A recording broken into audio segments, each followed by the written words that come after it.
Last time we talked about quarterbacks. This time we're going to talk about running backs. And I'm going to actually talk about the 2020 free agent running backs.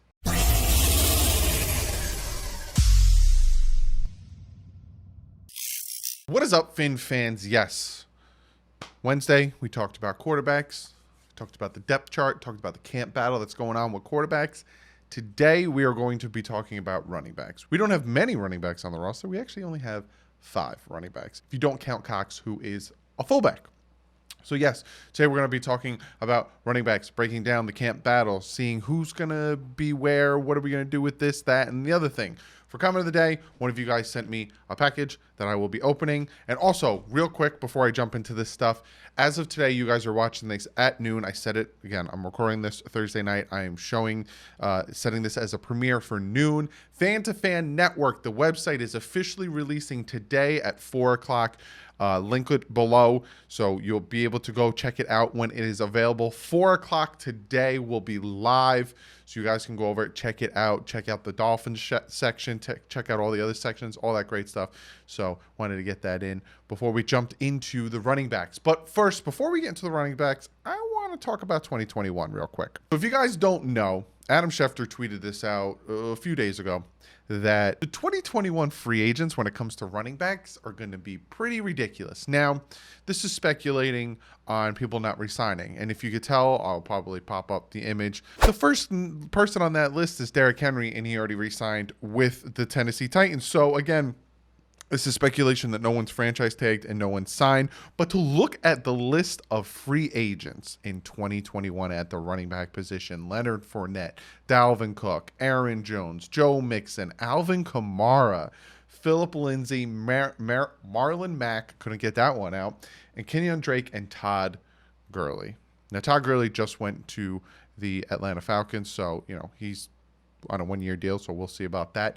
But to look at this list, if you want me to guesstimate, first off, this list is ridiculous because, again, you're looking at 2019 scrimmage yards, and they're all over 1,000. And Kenyon Drake, went to the Cardinals half the season, so you can just imagine. Looking at this list, if you want me to guesstimate or predict who's not going to hit the free agent market, Joe Mixon, Aaron Jones, Alvin Kamara, I don't think are going to hit the free agent market. Marlon Mack, wow, I don't know why I can't say his name, and Kenyon Drake are possibilities of potentially re-signing, but definitely I'm thinking Aaron Jones, Joe Mixon, and Alvin Kamara. But to look at this list is pretty ridiculous. Those are some pretty good running backs. Free agency 2021, if a lot of these guys don't re-sign, it's going to be very interesting, especially when you're looking at Ngakou and what he's doing. But I think he'll get traded before the start of the season, but we'll talk about that when we get to defensive line. So let's jump into what we have on the team now and the 5 running backs we have on the team right now. So I'm going to talk about it kind of from the perspective of who I think is going to start. And again, at the running back position, there's not necessarily a full-fledged 100% starter. Where there's always that debate of who's going to start, Blige or Drake and all this stuff. And, Drake didn't start as many games as Gore, or Gore started. When it comes to running backs, unless you're the feature back and there's no splitting of carries like Todd Gurley, like Alvin Kamara, all that stuff. But even with Alvin Kamara, for a good amount of his career, he was splitting carries with Ingram.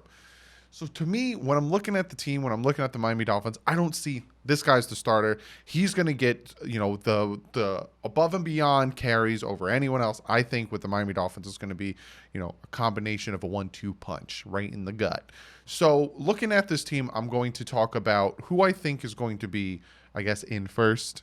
Again, because I don't think there's a starter, and we'll go down what I think the depth chart is going to look like. And again, I will do another either prediction or I will do a reaction to the depth chart when the official one is released.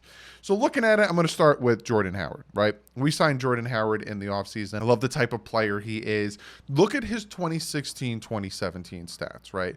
2016, 252 rushes, 1,313 yards, 6 touchdowns. He had 5.2 yards a carry, 87 yards a game. You look at 2017, goes down a little bit, right?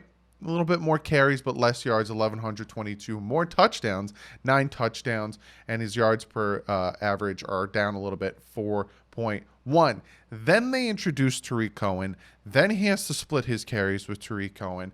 Then he goes for 250 rushes, 935 yards, still has 9 touchdowns, and his yards per average go down 3.7. And then he goes to Philly, has an injury, doesn't play that many games, only plays 4 games, but still has 525 carries, 6 touchdowns, and he has a 4.4 yards average on carries. Now, I liked the Jordan Howard pickup. I liked what he did in Chicago his first 2 years before Tariq Cohen, before he had to, share the snaps with him. I like this style of running back, big, powerful guy.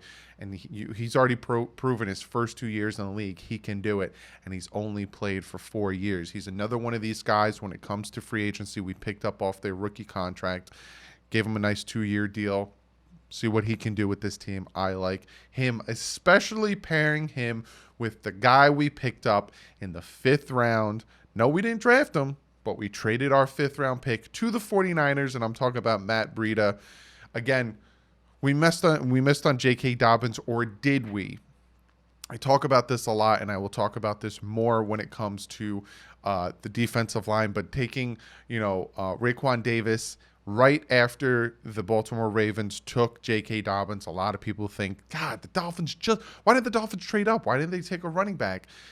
Was this in the talks the whole time? Did they know they were going to try to get Matt Breida? Were they going after him the whole time? I think personally, and I might talk about this again when I talk about defensive line, if you watch Brian Flores' reaction to drafting Raekwon Davis in the 2nd round, I think that the actual thing that happened is Brian Flores and Chris Greer thought that the Baltimore Ravens were going to take Raekwon Davis, and the fact that they took J.K. Dobbins and we got Raekwon Davis is why Brian Flores was so pumped. But the Dolphins ended up not drafting a running back. There was a ton of opportunities, a ton of running backs for them to take. Instead, they probably were like, we're comfortable with Jordan Howard. We like him. He's still young. He showed that he can produce in the league. 2 back-to-back 1,000-yard seasons. Let's see what we could do in the 5th round, or let's continue to try to talk with the 49ers to get Matt Breida. Now, again, Matt Breida got him from the 49ers. The man is fast. He is super fast out of the backfield, which is going to be very good in Chan Gailey's style of offense, who likes to throw to the running backs out of the backfield and also have them set up at wide receiver. There's somebody else that I'm going to talk about. So when they clocked him in on his 83-yard touchdown with the 49ers on Monday night, he recorded the fastest speed for a ball carrier in the past 2 years. The fastest. 22.3 miles an hour this man ran. It's a little less than the normal speed limit in a suburban rural area, which is 25 miles an hour. 22.3 miles an hour. The man is fast. Pair him up with Jordan Howard, and that's the 1-2 punch that we needed. Zonka, Mercury Morris, not saying it's exactly like that, but you got the big bruising back who's going to run you over, and you got, Matt Breida.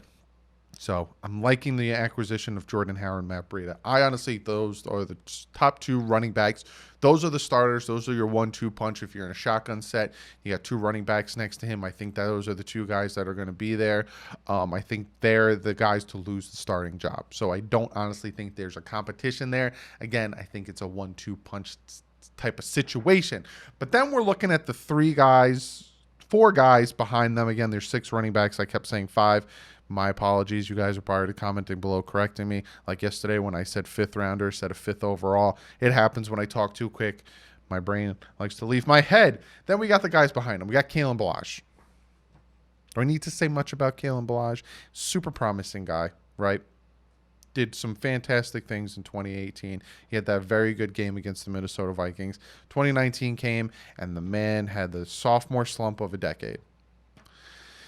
He seemed a little snake bitten, if you want to ask my honest opinion. Some of the things that were happening to him was just, I guess it was his own fault, ducking under balls, smacking balls up, not catching certain passes that were out of the backfield. He had a bad year. Can he bounce back? Yeah, he definitely can. He is definitely in competition to be that 3rd back. He's definitely in competition to be the guy who, Breida and Howard are doing their thing. let's throw another guy in there. Let's see what they can do on certain downs. I honestly think Kalen Ballage has the chance. He needs to have 2019. He needs to put that far behind him and just act like that never happened and then move on. That's what Kalen Ballage needs to do. And we'll see where he goes from there. Then you got Myles Gaskin. He was a 7th-round pick, 2019, 7th-round pick. Went to IR actually on Christmas Eve. Ankle injury in December of last year.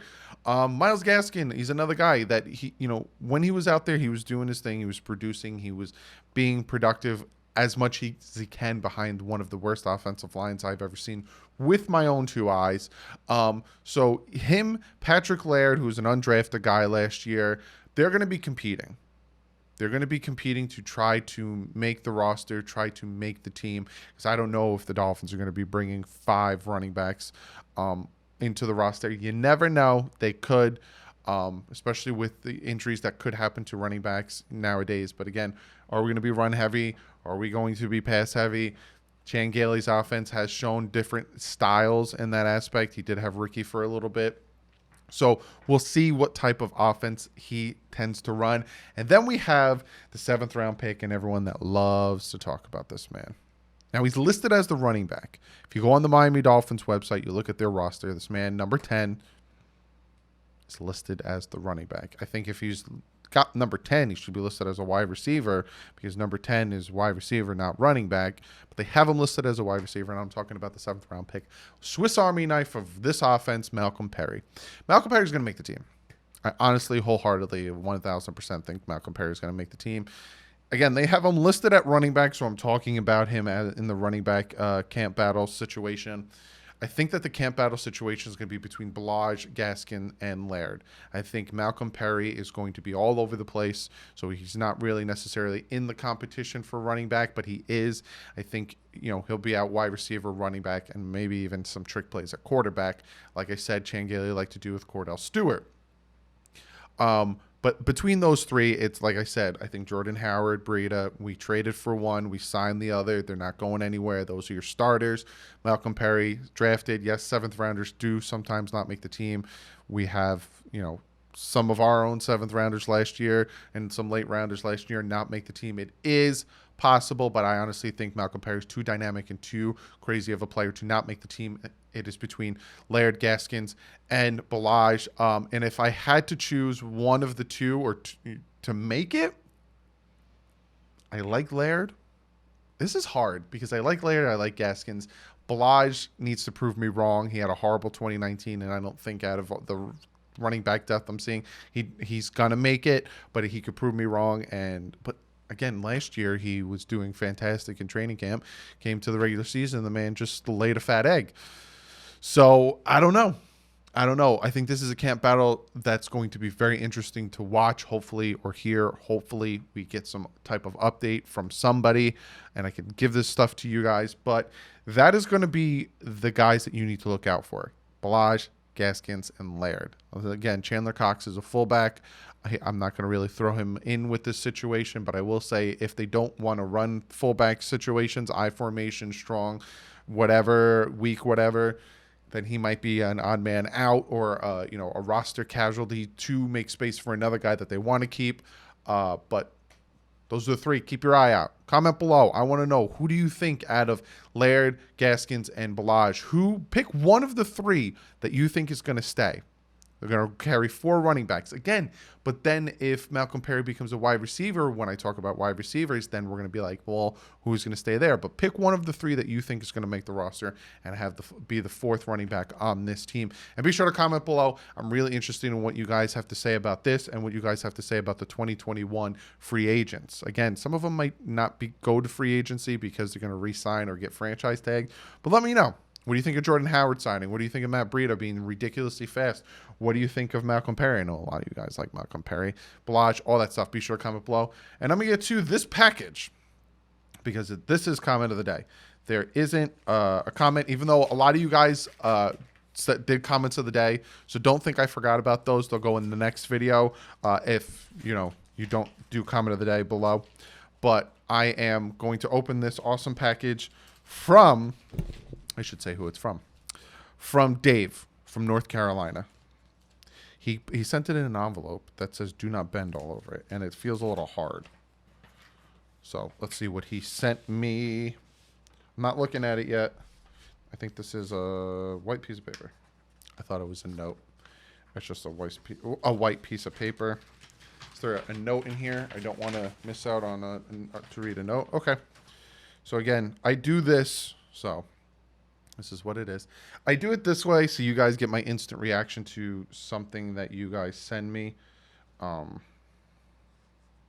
Okay, it looks like 2 pictures. What is this one?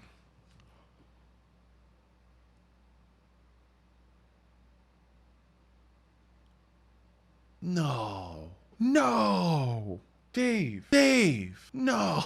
I'm so sorry, guys, that you're probably like, what? It's Don Shula's autograph. His Hall of Fame enshrinement photo, and his autograph is on it. No, Dave. I gotta frame this. This is gonna stay in between these 2 pieces of cardboard. And then there's something else he has in here. Oh, I love this photo. I'm assuming this is when he broke the record for most winning head coach. I don't want to mess this up. Oh, Dave. I'm gonna keep this in here, and I'm gonna put the cardboard back on it, and I'm going to cherish this for the rest of my life, and I'm going to frame it like I did with the Bob Greasy autograph and the Dan Marino autograph. I'm going to frame this and put it on the wall behind me. Again, I'm in the process of buying a house, so the wall is going to be a little bit bigger because I'm kind of in a corner right now, so I can put more stuff behind me. Dave, thank you so much, dude. Oh, I can't believe I have Don Shula's autograph now. I'm a little speechless. I got to get like a frame that has like the dual spots so I can put the autograph with the other one. Oh, thank you. Like, that's all. I'm speechless. Thank you so much, Dave. I really appreciate that. If you guys want to send me anything, the address is linked below. Don't feel like you need to, though. Dave, this is way too... Oh, I can't believe you sent me a Don Shula autograph. You guys are ridiculous, and I love every single one of you guys. Like, it just blows me away, the stuff you guys send me. I love it. Thank you so much, Dave, like I said. But that's the video. Be sure to check me out on Twitter and Instagram. Like I said, news breaks, certain things break, even if it's not Dolphins related, like how Stephen Gilmore is going to be one of the 99 overall Madden players. Pretty sure Devontae Parker has something to say about that. I retweet that and all that stuff. I'm going to be doing a video this weekend, probably tomorrow or Sunday. You'll get another video. It won't be a camp battle video. I'm going to keep those during the week. So maybe I'll react to the Madden ratings and stuff on that Sunday video. I have videos planned that I'm going to do. But like I said, camp is coming up 28th. I think they're going to start showing up Saturday or the 25th. The rookies and guys to sign, they have to do their physicals and all that stuff to make sure they're healthy enough to come in. But I will do videos on that. But other than that, be sure to check out DolphinsTalk.com. Very good site. All Dolphin content on there. But I will see you guys Sunday in the next video. Dave, again, thank you so much. Thank you all for hanging out to this point of the video. Thank you guys for hitting that subscribe button and like button. But other than that, I will see you guys Sunday. But like usual, stay classy. Fins up.